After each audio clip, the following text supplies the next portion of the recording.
So, King Charles has signed an order that completely removes Camilla from every single future coronation ceremony, rehearsal, and procession.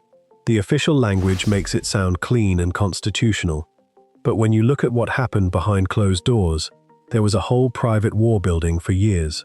The monarch sat in his private study at Windsor Castle, with just his secretary and a constitutional advisor. He held a document that essentially redrew the public shape of the monarchy. A coronation is not just a fancy party with expensive crowns. It is the formal ritual that tells the nation who holds authority and who stands beside that person. By deciding Camilla would have no role in William and Catherine's future crowning, Charles was cutting her out of the symbolic center of royal continuity. He read the final paragraph twice. He put his fountain pen down. He kept his fingers against the desk for a few silent seconds. Then he told his team to release it, exactly as written. No softening, no diplomatic buffer. The command barred Camilla from every future coronation ceremony, rehearsal, procession, council gathering, and formal event connected to the crowning of William and Catherine. It was total, and it carried his binding signature. When Camilla received the confirmation at Clarence House, she initially thought she had lost access to a few planning meetings. Then her aide explained the full scope. She would not process. She would not rehearse. She would not sit within the official ceremonial structure at all. The Queen Consort gripped the arm of her chair. She asked whether Charles had signed the order himself. The aide answered with one word, yes. She dismissed the room. Before the door closed, she demanded to know whether William had been consulted. That single question revealed where her mind immediately went. Suspicion replaced shock, because the heir had been protecting Catherine's position from competing authority for a long time. The signed order actually contained an additional clause. It transferred every female ceremonial duty to the Princess of Wales. Catherine would not just attend the next coronation, she would occupy the symbolic place Camilla believed belonged to her. Was this purely about securing the future, or was it a quiet betrayal? The deepest wound was not even in the public declaration. A sealed internal review, a confidential palace investigation into restricted decisions, had documented a direct challenge to the succession plan. William had already read it. So while Camilla searched for the person she thought turned the monarch against her, Charles prepared to confront the two people whose futures made his decision unavoidable. Behind all the official language stood four people bound by marriage, loyalty, and years of buried resentment. Camilla saw humiliation. William saw protection. Catherine saw a duty she had never demanded. The king saw the private peace he spent decades building start to collapse around the woman he still loved. Charles stayed in the Windsor study long after the declaration went out. The crown demanded that he judge the threat to the next reign without letting marriage weaken his decision. Yet he was not sitting there as a distant sovereign. He was a husband who knew how deeply the order would wound his wife. In a quiet conversation recorded in his secretary's account, he admitted he delayed signing because Camilla would experience it as betrayal. Camilla understood the laws immediately.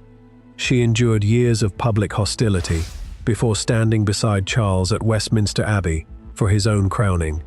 Now she faced the reality of becoming a spectator, while William and Catherine stepped into the future she expected to help shape. William entered Windsor through a private side passage shortly after the announcement. He paused outside his father's study. He straightened his jacket. He told an aide he would speak as the heir, not as an angry son. The prince believed the next coronation had to center on Catherine and the stability of his reign. Any competing authority could divide the ceremony and confuse the nation about where power truly rested. Catherine received the news from William without advisors present. She did not smile. She asked whether Camilla had been informed before her own name was placed in the order. When William said the decision belonged to Charles, she noticed how carefully he avoided discussing the sealed evidence. The princess pressed him gently. Was this punishment, or was it protection? His silence told her the truth was darker than either word alone. Hi viewers, Do you think King Charles made the right decision by removing Camilla from the future coronation? Leave a quick yes or no in the comments below, and don't forget to subscribe to Royal Family Series for more updates. Camilla confronted a long-serving aide at Clarence House and demanded every name connected to the review. When William's office was mentioned, she removed the ceremonial brooch she had prepared for her next engagement and placed it on the table. Charles feared he had acted too late. She feared permanent displacement. William feared chaos in the succession. Catherine feared being portrayed as the woman who benefited from another's fall. The question was no longer whether the order hurt them. It was whether the king defended the monarchy or sacrificed his marriage to save it. Unease spread through the halls. Courtiers whispered in quiet corners. Staff members wondered who would fall next. The nation watched in utter astonishment as the royal foundation shook. Yet the true crisis did not begin with that signed paper. It started 6 weeks earlier, during a closed rehearsal inside St. George's Hall. Fewer than 12 people were in that room. A single demand transformed old tension into a point of no return. What was said in that hall that forced the king to strike his own wife from royal history? The closed rehearsal inside St. George's Hall took place 6 weeks before the public decree sent shockwaves through the country. Fewer than 12 people were allowed inside that sacred room. What was supposed to be a routine discussion about future protocol spiraled into a bitter battle over status, memory, and influence. By the time Camilla walked out of the hall, Charles knew that remaining silent was no longer an option. Every entrance, signature, and procession line matters inside palace walls. Each step tells the world who holds authority today and who will lead tomorrow.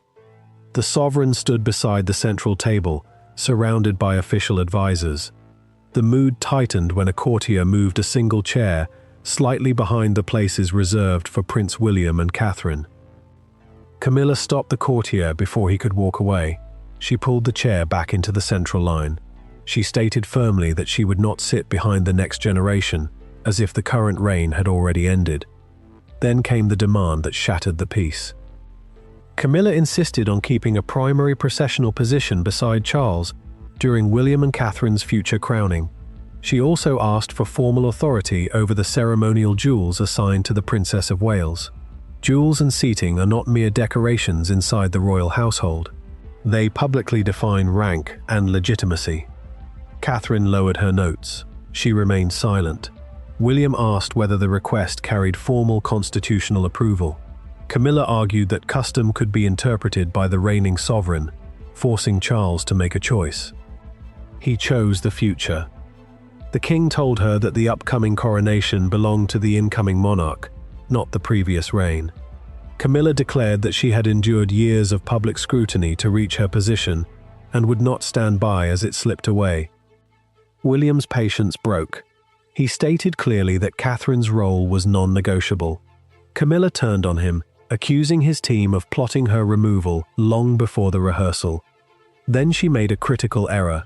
She mentioned private ceremonial files she was never authorized to see. Charles froze. Those restricted succession plans were accessible only to his private secretary, William's advisors, and a select constitutional team. The monarch ordered everyone out of the room. The heavy wooden doors slammed shut. Left alone with his secretary, Charles stared at the displaced chair. He demanded a full investigation into who had accessed the secure archive. When the audit was delivered, it confirmed the worst. Restricted procession maps and jewelry schedules had been quietly pulled under verbal orders, traced directly to Camilla's office. Charles did not call a lawyer. He did not call an advisor. He summoned Camilla to his private drawing room. No courtiers, no cameras, just a husband and wife facing a breach of trust that could tear the monarchy apart. The security report lay on the table between them. Charles placed his hand over the report and gave her a final choice: confess how she accessed the files, or face an official inquiry that would end her ceremonial role forever. The confrontation in the drawing room began without greetings. Charles slid the confidential report across the mahogany table. Camilla looked at the file but refused to open it. She did not deny requesting the documents. Instead, she argued that she acted to protect her own standing from being erased by future plans. She stated that no sealed document should decide her legacy without allowing her to speak. The king raised his voice. He reminded her that accessing restricted files meant interfering directly with succession protocol. Camilla's anger flared. She accused Charles of letting lingering guilt over Diana and fear of William guide his decisions. Charles stood up instantly. The tension in the room reached a breaking point. He warned her never to use his late wife's memory as a weapon against his son. Silence, heavy with years of unspoken strain, filled the drawing room. Charles offered one compromise. She could retain her public duties and current title, but she had to step back voluntarily from all future coronation planning. She refused. Stepping back, she said, would look like an admission of guilt. Her refusal left the sovereign with only one path forward. Within hours, private consultations began with the heir. Legal advisors warned that any formal order had to protect William's future independence, while keeping Camilla's present duties intact. William entered the meeting with a clear boundary. He did not seek revenge, he sought certainty. Catherine's authority had to be absolute. George needed to see order. No private arrangements could be allowed to divide the household. Then came the moment that changed the monarch's mind forever. Catherine met Charles separately. She did not demand Camilla's exclusion. She told the king she would never ask him to disgrace his wife. Then she offered a stunning sacrifice. Catherine proposed stepping back from early planning herself until the dispute was settled. The contrast was stark. One woman was willing to surrender her position for the good of the institution, while the other had reached beyond her authority to secure power. After midnight, Charles picked up his pen. He dictated the final clause personally. All female ceremonial authority for the next reign was assigned strictly to the Princess of Wales. He signed the decree as William watched in silence. By morning, administrative changes were executed swiftly. Briefing folders disappeared from Camilla's desk. Rehearsal invitations were cancelled. Her staff was quietly reassigned. Then, a single leaked phrase escaped the palace gates, igniting a global storm. Front-page headlines blared across the country. News crews gathered outside Buckingham Palace. Public opinion split instantly. In a matter of hours, a private family boundary became a public spectacle. William scheduled a private meeting with Camilla at Clarence House. He went alone, rejecting an offer from advisors to accompany him. The door closed behind him. Camilla stood near the window. She asked whether he had come as the Prince of Wales or as a stepson. William replied that he came as both. For the first time, Camilla dropped her defenses. She admitted her actions were driven by a deep fear of becoming irrelevant once Charles's reign came to an end. She had spent decades enduring public scrutiny, only to feel her position slipping away. William spoke quietly. He acknowledged her years of support for his father, but reminded her that past struggles could not dictate future authority. He offered a final concession. She could attend the future coronation as family, but without robes, oaths, or processional roles. Camilla looked at the unsigned agreement on the table. She agreed to stop challenging the decree. Days later, Charles gathered the family inside the Windsor study one last time. The signed order rested inside a leather dispatch box on the table. The king took responsibility for letting the uncertainty linger. Camilla confirmed she would accept her private family role. William promised her contributions to the current reign would be respected. Catherine reaffirmed her commitment to serving the crown with grace. Charles reached out his hand to Camilla. He paused, leaving his hand hovering in the air. The room went completely silent. Camilla placed her hand over his. The marriage remained intact, but the boundaries of the crown were drawn permanently. Charles locked the dispatch box. The decision was final. This was not a story of revenge or defeat. It was the moment a sovereign separated personal love from constitutional duty to protect the institution. What do you think of how King Charles handled this delicate crisis? If you thought this royal rift was resolved, wait until you hear what was uncovered inside Prince Harry's private letters to the king, just days after this order was signed. A hidden message was discovered that could shatter the fragile peace between Montecito and Buckingham Palace forever.